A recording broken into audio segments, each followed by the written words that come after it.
Magnesia नाम के स्थान पर सबसे पहले पाए जाने के कारण इस पत्थर का नाम चुंबक पड़ा। इंग्लिश में मैग्नेट और हिंदी में चुंबक। ये प्रकृति से प्राप्त होते हैं।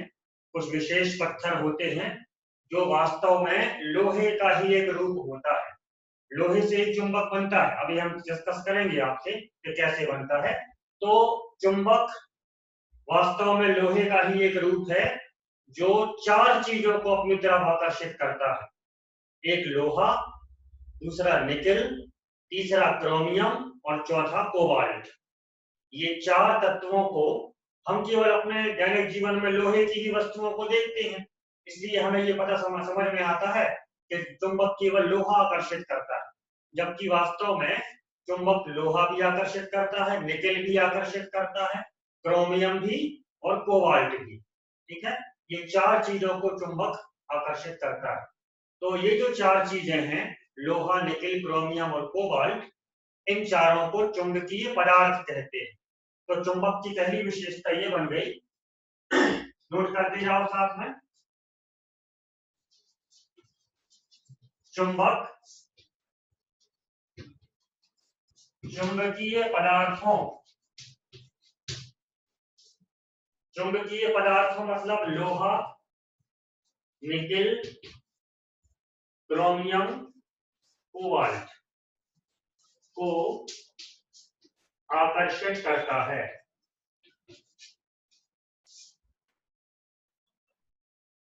चुंबक चुंबकीय पदार्थों अर्थात लोहा, निकेल, क्रोमियम, कोबाल्ट को आकर्षित करता है।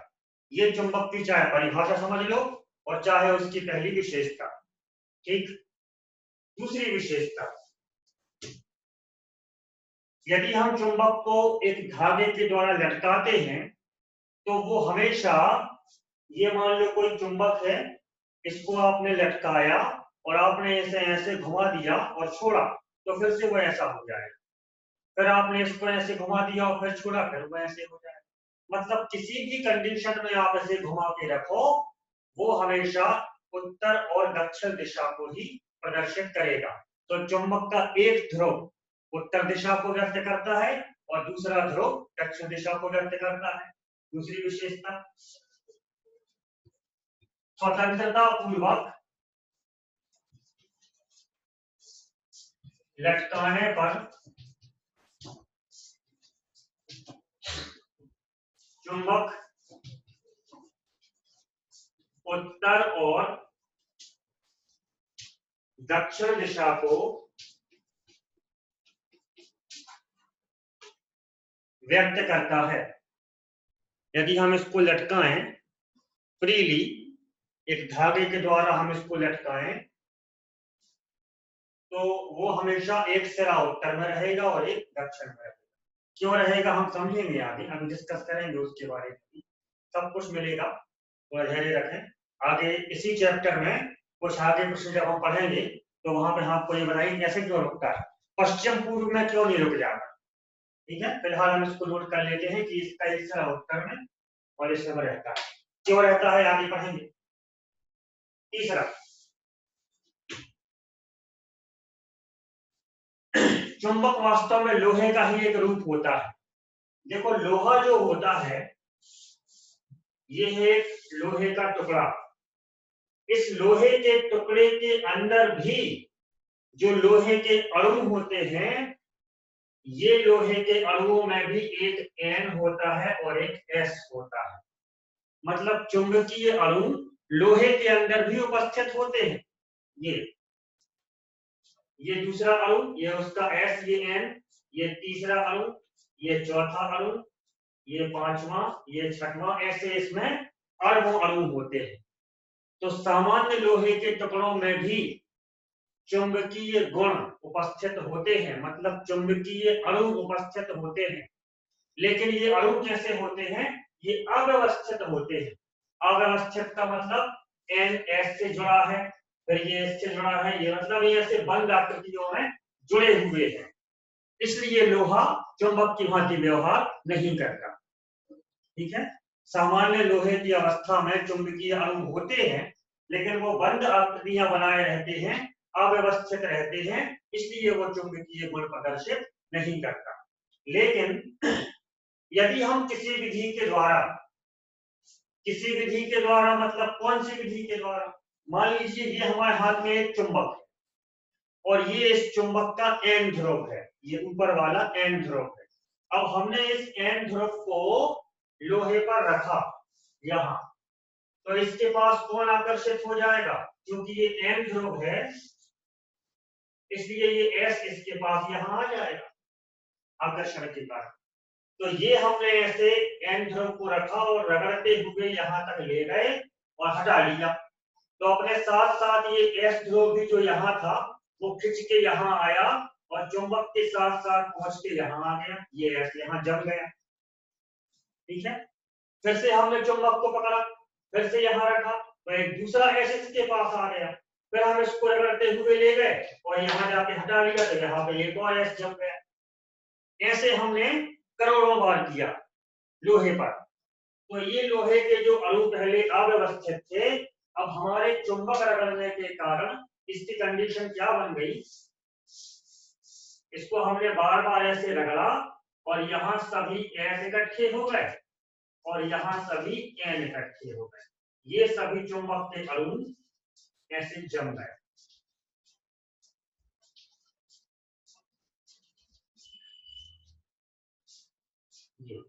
पहले भी चुंबक के अणु थे लोहे में, लेकिन वो बंद आकृतियों में अव्यवस्थित थे। अब हमने कुछ प्रयोग किए, चुंबक को लोहे पे बार बार रगड़ा, तो उसके द्वारा इसके अंदर के अणुओं की डिजाइन पैटर्न ऐसा हो गया। अब ये चुंबक की भांति व्यवहार करेगा, मतलब अब ये चुंबक बन चुका है। तो सामान्य अवस्था में चुंबकीय अणु अव्यवस्थित होते हैं, किंतु चुंबक के अंदर चुंबकीय अणु व्यवस्थित होते हैं। समझ आया, ये चुंबक की तीसरी विशेषता है।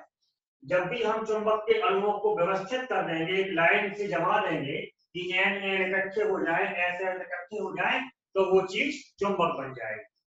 ठीक है, ये आपने पहले भी एक बार पढ़ा है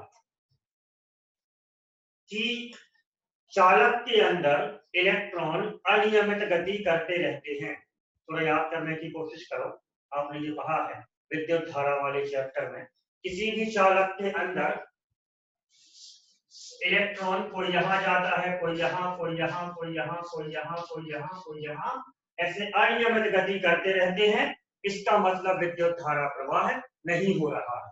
लेकिन यदि हम यहाँ पर एक विद्युत क्षेत्र लगा देते हैं, तो ये सभी इलेक्ट्रॉन इस प्रकार चलने लगते हैं, ये तो हम क्या बोलते हैं, इसमें विद्युत धारा प्रवाहित होने लगी। जरा इन दोनों को आप कंपेयर करके देखो, ये अव्यवस्थित, ये भी अव्यवस्थित, ये व्यवस्थित बन गए तो क्या बन गया, चुंबक, और ये व्यवस्थित हो गए तो क्या बन गई, विद्युत धारा। समझ आया, तो यदि हम लोहे के अणुओं को व्यवस्थित कर देते हैं तो वो चुंबक बन जाती है, और यदि हम किसी और चालक के इलेक्ट्रॉनों को व्यवस्थित कर देते हैं तो उसमें विद्युत धारा प्रवाहित होने लगती है। इसीलिए जो विद्युत धारा की विशेषताएं होती है वे चुंबक की विशेषताएं होती है, अर्थात जहां किसी चालक में विद्युत धारा प्रवाहित होगी वो भी एक चुंबक की भांति व्यवहार करेगा, ये ऑर्स्टेड ने बताया। ठीक है, तो विद्युत धारा प्रवाहित होने के कारण वो चालक चुंबक की भांति व्यवहार क्यों करता है वो हमें यहाँ समझ में आता है, क्योंकि जिस प्रकार चुंबक कल व्यवस्थित हो जाते हैं उसी प्रकार इसके चालक के इलेक्ट्रॉन व्यवस्थित हो जाते हैं। ठीक है, तो किसी चालक में जब भी विद्युत धारा प्रवाहित हो जाती है तो उसके अंदर एक व्यवस्था बन जाती है, और व्यवस्था बनने के कारण ही कोई चीज चुंबक की भांति व्यवहार करती है, इसलिए वो चालक भी एक चुंबक की भांति व्यवहार करने लगता है। तो जो ऑर्स्टेड ने बताया था उसका कारण हमें यहाँ समझ में आता है। तो हम लिखते हैं विशेषता नंबर 3,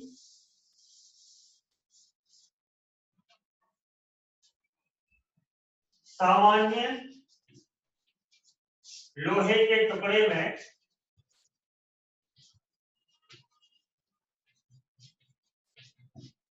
चुंबकीय अणु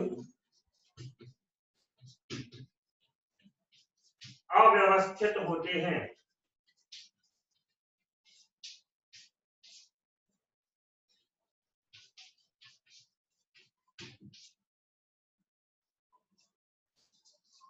चुंबक के अंदर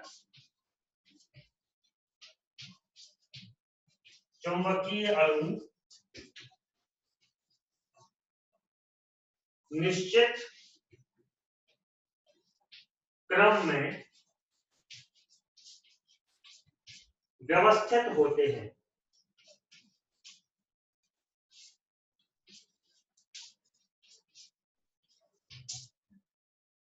यह है चुंबक की तीसरी विशेषता। लोहे में भी चुंबकीय अणु होते हैं।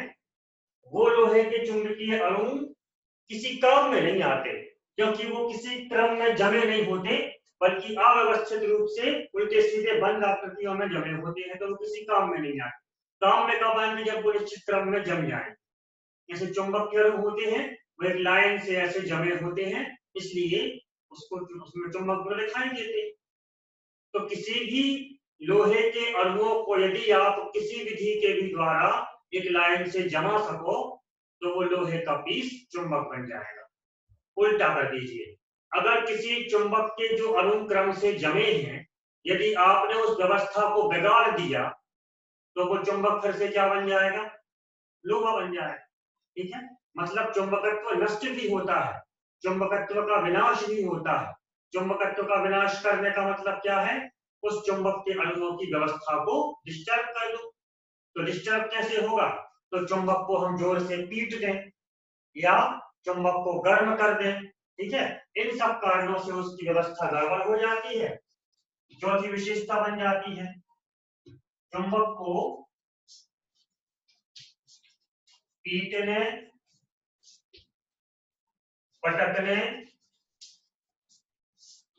या निश्चित ताप तक गर्म करने से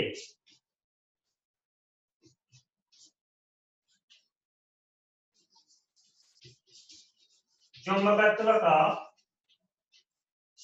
विनाश हो जाता है।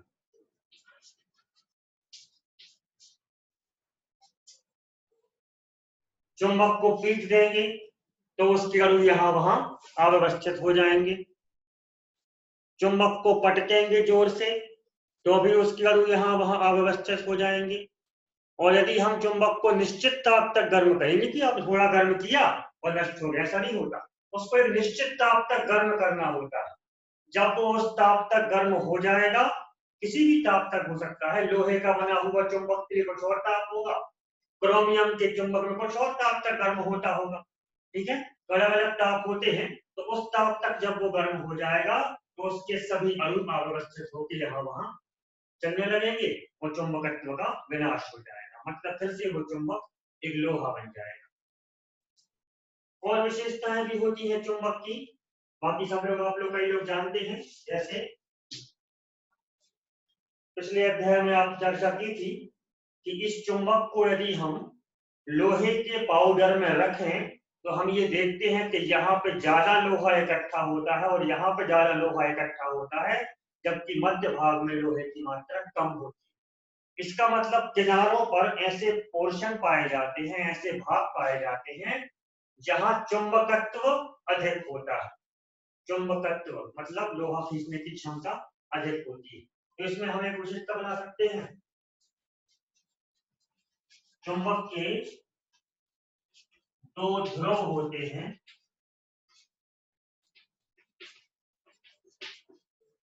एन ध्रुव और एस ध्रुव। चुंबक के दो ध्रुव होते हैं, ध्रुव मतलब दो किनारे होते हैं।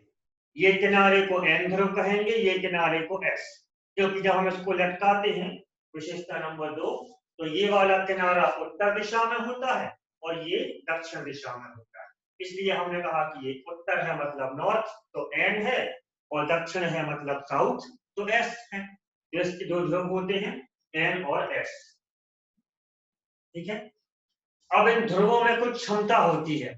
क्षमता जैसे ये एक चुंबक रखा हुआ है,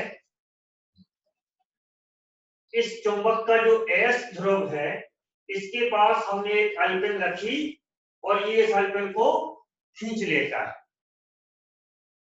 लेकिन यदि हम यहाँ पर एक बड़ा कील रख दें तो उसको वो नहीं खींच पाता, ये एस ध्रुव। इसका मतलब इस ध्रुव की क्षमता एक छोटी सी अल्पिन भर खींचने की है, एक बड़ी अल्पिन खींचने की या बड़ी अल्पिन खींचने की क्षमता या प्रबलता उस ध्रुव के पास नहीं है।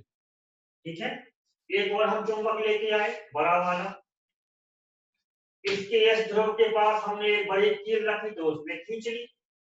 अब कैसे बोलेंगे, इस वाले चुंबक के ध्रुव के पास अधिक प्रबलता है क्योंकि वो बड़ी कील खींच सकता है, और इस वाले चुंबक के ध्रुव के पास कम प्रबलता है क्योंकि वो छोटी अल्पिन ही खींच पाता है।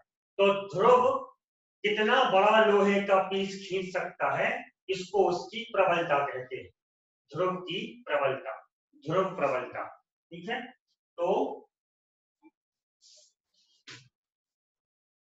चुंबक के ध्रुव की प्रबलता को एम से प्रदर्शित किया जाता है।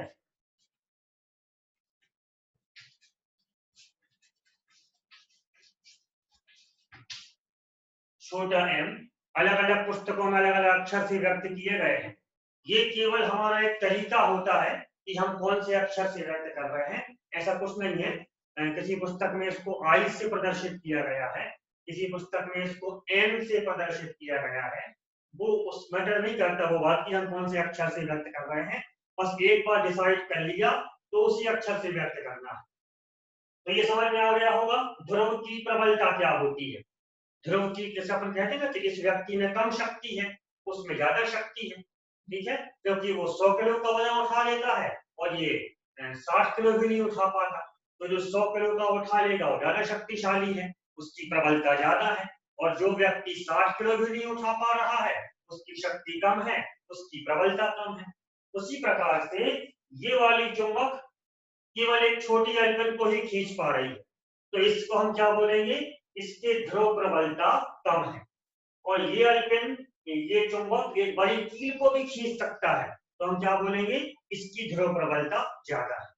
तो उस ध्रुव प्रबलता को हमने एक अक्षर से व्यक्त कर दिया एम। ठीक है, पुस्तक में लिख लो, इसका मात्रक होता है एम्पियर मीटर, इस ध्रुव प्रबलता का मात्रक होता है एम्पियर मीटर। मान लो किसी चुंबक की ध्रुव प्रबलता 3 एम्पियर मीटर है और दूसरे चुंबक की ध्रुव प्रबलता 7 एम्पियर मीटर है। इस बात से हमें क्या समझ में आता है, इससे हमें यह समझ में आता है कि ये एक बड़े लोहे के पीस को खींच सकेगा और ये थोड़े छोटे लोहे के पीस को खींच सकेगा, क्योंकि इसकी ध्रुव प्रबलता अधिक है, उसकी ध्रुव प्रबलता कम है। जैसे हम लंबाई को मीटर से नापते हैं, समय को सेकंड से नापते हैं, वजन को किलोग्राम से नापते हैं, वैसे हम इसको भी नाप सकते हैं कि चुंबक का ध्रुव कितनी बड़ी लोहे की वस्तु को खींच पा रहा है, उस पर हमने उसकी भौतिक राशि बना दी ध्रुव प्रबलता, और उसको हम किस में नापेंगे, एम्पियर मीटर। ठीक है, इसको बोलते हैं ध्रुव प्रबलता, और इसका मात्रक होता है, याद रखो, ये परीक्षा में कई बार एक नंबर का आ चुका कि चुंबक की ध्रुव प्रबलता का मात्रक खाली स्थान है, तो चुंबक की ध्रुव प्रबलता को हम हमेशा एम्पियर मीटर से मापेंगे, उसका मात्रक होता है एम्पियर मीटर। और विशेषताएं देखिए, इसके पहले हमने चर्चा की आपसे कि चुंबक के जो अणु होते हैं, चुंबक के प्रत्येक अणु में एक एन होता है और एक एस होता है, और वे ऐसे क्रम से जमे होते हैं। ये एक चुंबक है, ये इसका एन है और ये इसका एस। ठीक है, अब हमने इसको बीच से तोड़ दिया तो ये एन हो गया, ये एस हो गया। ऐसा हो सकता है? आंसर है ऐसा नहीं हो सकता। ठीक है, जैसे ही हम चुंबक को बीच से तोड़ते हैं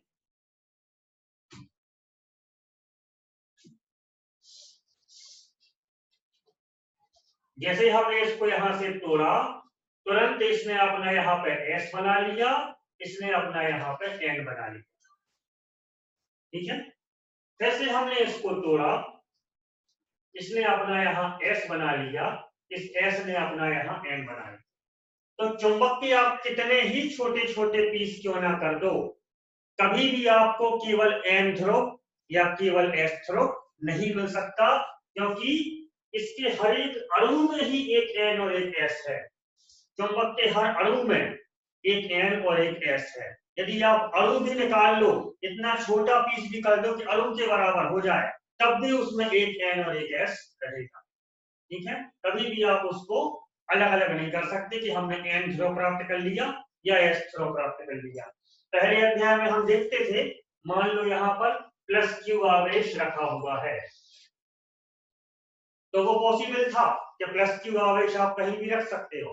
प्लस क्यू आवेश होता है, कैसे होता है, जैसे हमने आपसे कहा सोडियम है, इसमें से एक इलेक्ट्रॉन निकाल लो, उस पर कौन सा आवेश आ गया, प्लस। ये है अकेला प्लस आवेश, सिंगल धन आवेश सोडियम। लेकिन कभी भी अकेला एन ध्रुव नहीं मिल सकता है। यदि आपसे हम ये कहें कि इस बिंदु पर एक एन ध्रुव रखा हुआ है, तो ये भाषा गलत है, क्योंकि अकेला एन ध्रुव हो ही नहीं सकता। तो पहले अध्याय में तो अकेला प्लस आवेश तो हो जाता था, या अकेला माइनस आवेश हो जाता है, जैसे इलेक्ट्रॉन होते हैं, इलेक्ट्रॉन अकेला माइनस आवेश होता है, वो होते हैं, अस्तित्व में होते हैं। लेकिन केवल एन ध्रुव या केवल एस ध्रुव हमें प्रकृति में या कहीं भी नहीं मिल सकते। तो अगली विशेषता हम नोट करते हैं, चुंबक का प्रत्येक अणु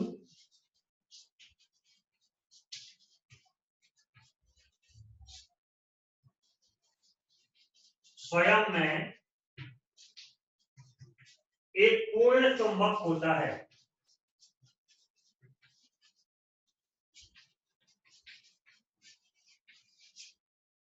चुंबक का प्रत्येक अणु स्वयं में एक पूर्ण चुंबक होता है,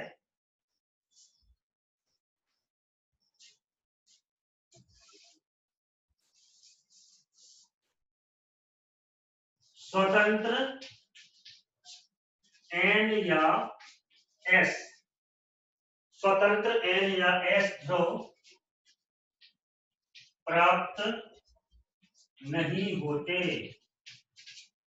स्वतंत्र एन या एस ध्रुव कभी प्राप्त नहीं होते। यदि आपसे कोई ये बोले ये एक बिंदु है, इस पर इकाई धनावेश रखा हुआ है, तो वो पॉसिबल है, पहले अध्याय में हमने रखा भी है, कई बार हमने ऐसा किया कि यहाँ पर प्लस आवेश रखा। लेकिन यदि कोई आपसे ये बोले कि ये एक तार है और इसके पास एक स्वतंत्र एन ध्रुव रखा हुआ है, दैट इज नॉट पॉसिबल, वो संभव नहीं है, क्योंकि केवल एन और केवल एस हमें कभी नहीं मिल सकते। आप चुंबक के कितने ही छोटे छोटे पीस क्यों ना कर दो, लेकिन हर एक पीस में एक एन और एक एस अस्तित्व में रहेगा। ठीक है, तो ये कुछ विशेषताएं हैं चुंबक की, 7 विशेषताएं हो गई, और भी कई विशेषताएं हो सकती हैं। ठीक है, लेकिन हमें चाहिए पहले अपन को वो हमें नोट कर लें। तो इनमें से मुख्य विशेषता ये है, अच्छा एक बात सुनो, कि चुंबक का एक सिरा हमेशा एन की ओर व्यक्त करता है और एक सिरा हमेशा एस की ओर व्यक्त करता है। ठीक, कारण हम आगे समझेंगे। दूसरा, चुंबक के दोनों किनारों पर चुंबकत्व का मान ज्यादा होता है, उन किनारों को ध्रुव कहते हैं। एक ध्रुव एन होता है और एक ध्रुव एस होता है। तीसरा, किसी भी ध्रुव की एक निश्चित शक्ति होती है कि वो कितने लोहे के टुकड़े को खींच सकता है। तो चुंबक के ध्रुव की शक्ति को हमने क्या नाम दिया, किसी भी ध्रुव की शक्ति को हमने नाम दिया ध्रुव प्रबलता, और उसका मात्रक बना दिया एम्पियर मीटर। ठीक है, चौथा, चुंबक के आप कितने ही छोटे छोटे पीस कर दो, कभी भी आपको स्वतंत्र एन ध्रुव नहीं मिल सकता। हर एक अणु में एक एन और एक एस सम्मिलित होगा। तो ये हैं चुंबक की कुछ विशेषताएं। ठीक है, इन सब का स्क्रीनशॉट ले लो या फिर चाहो तो नोट कर लो, इन सब की हमें जरूरत पड़ेगी पूरे अध्याय में।